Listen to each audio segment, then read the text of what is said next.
በበጀት ዓመቱ የፋይዳ ዲጂታል መታወቂያ ተጠቃሚዎችን ቁጥር 90 ሚሊዮን ለማድረስ ተልሞ እየተንቀሳቀሰ የሚገኘው የብሔራዊ መታወቂያ ፕሮግራም አገልግሎቶች ከዲጂታል መታወቂያ ጋር እንዲተሳሰሩ ከማድረግ ባለፈ የተለያዩ አደረጃጀቶችን በመጠቀም ውጥኑን ከግብ ለማድረስ እየሰራ ይገኛል። ከተያዘው ጥቅል ግብ የሴቶችን ቁጥር ወደ 30 ሚሊዮን ለማድረስ ትኩረት በተሰጠው ስራ ክልሎችም የራሳቸውን ሚና ለመወጣት ተግባራዊ እንቅስቃሴ ጀምሯል።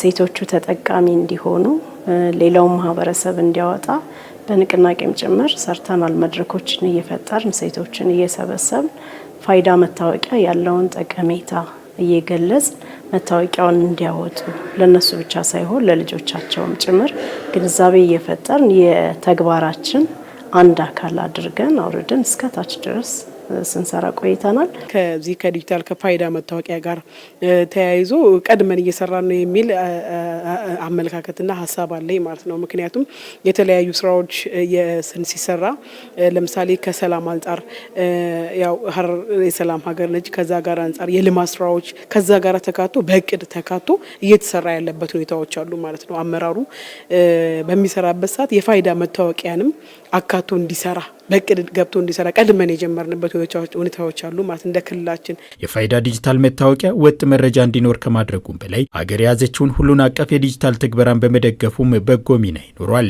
ይህን ታላሚ ባደረገ መልኩ የሴቶች አደረጃጀቶችን በመጠቀም በተለይ ሴቶችን የአውዱ ተጠቃሚ ማድረግ ትኩረት የተሰጠው ጉዳይ ሆኗል። እንዲመዘገቡ የማድረግ ንቅናቄ ጀምሯል። እንደ ክልላችን በርካታ ሴቶች እየተመዘገቡ ነው የሚገኙ።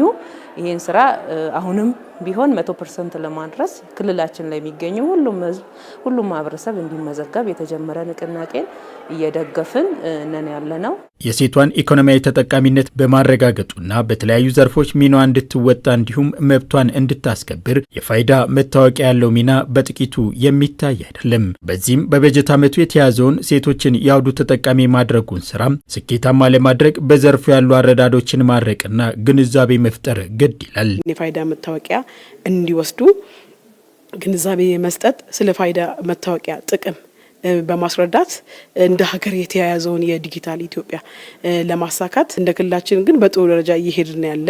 በአማራ ክልል በተለይ ደግሞ ለሴቶቹ እኛ ራሳችን ሴቶች የቼክሊስታችን የንቅናቄ አካላችን አንድ ፋይዳ መታወቂያ ማውጣት ሴቷ እንድትችል መጀመሪያ ባለችው ከዛ ለሌሎች ሴቶች ሞዴል ሆነው እንዲሰሩ መላ ሴቶች ላይ ግንዛቤ ለመፍጠር ጀምረን እየሰራን ነው። የፋይዳን ጠቀሜታ የማስረዳት የማስገንዘብና ያን ጠቀሜታ ተረድተው ፋይዳ መታወቂያ ማውጣት እንዲችሉ ሴቶች ላይ የተለያዩ የልማት ስራዎችን ሁሉ ሰርተን ያሳካናቸው ተግባራት አሉ። ልክ እንደዛው ፋይዳንም እንደ አንድ ኮምፖነንት ወይም እንደ አንድ አጀንዳ ይዘን ከሴቶቹ ጋር ኮኔክት አድርገን የዲጂታል መታወቂያ ባለቤት እንዲሆኑ የማድረግ ስራ በልዩ ትኩረት እንሰራለን ብለን ያዝ ነው። ምንም እንኳ በትምህርት በፋይናንስና በሌሎች ተቋማት የተጀመሩ ፋይዳ ዲጂታል መታወቂያን ከአገልግሎቶች ጋር የማስተሳሰሩ ስራም ተጠናክሮ የቀጠለ ቢሆንም እስካሁን ከተመዘገቡት መካከል የሴቶች ድርሻ ግን ከሚጠበቀው አሃዝ አንጻር ቀሪ ስራዎች ስለመኖራቸው አመላካች ሆኖ ይጠቀሳል። እንደ ሀገር ከተመዘገቡ ዜጎች 40% ሴቶች ናቸው። ስለዚህ ይሄ በቂ አይደለም ነው። አንደኛ የምዝገባ ሂደቱም ገና ነው፣ ብዙ ስራ ይጠይቃል። ነገር ግን ሰኔ 30 ላይ 90 ሚሊዮን ዜጎች የፋይዳ መታወቂያ ባለቤት ይሆናሉ ተብሎ ነው የታቀደው።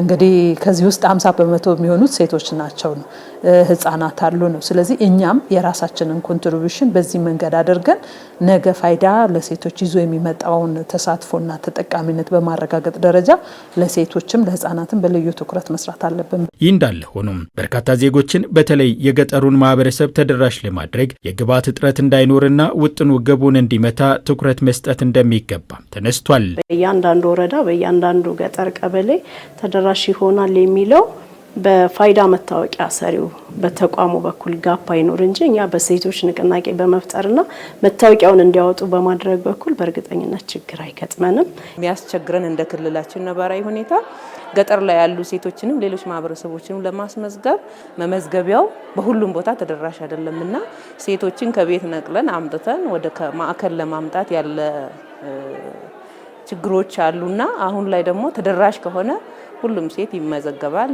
በትልልቅ የክልል ከተሞችን ጨምሮ በአዲስ አበባ ከተማ መስተዳድር እንግዲህ ምዝገባዎች ከዚህ በፊትም እየሄዱ ነበረ። አሁን ግን የፋይዳ ምዝገባ በተለይ አቅሙን ጨምሮ ወደ 7000 ማሽኖችን ገበያው ላይ አስገብቶ ምዝገባዎችን እያካሄድን ነው። የዚህ ዓመት ትልቁ ግባችን እንግዲህ በገጠሪቷ ኢትዮጵያ ምዝገባውን ማስፋፋት ነው። ሀገር በተያያዘው በጀት ዓመት የተጠቃሚዎችን ቁጥር ወደ 90 ሚሊዮን ለማድረስ እቅድ ይዛለች። ከዚህ ውስጥ ደግሞ የሴቶችን ድርሻ ወደ 30 ሚሊዮን ከፍ ለማድረግም ግብ ይዛ እየሰራች ነው።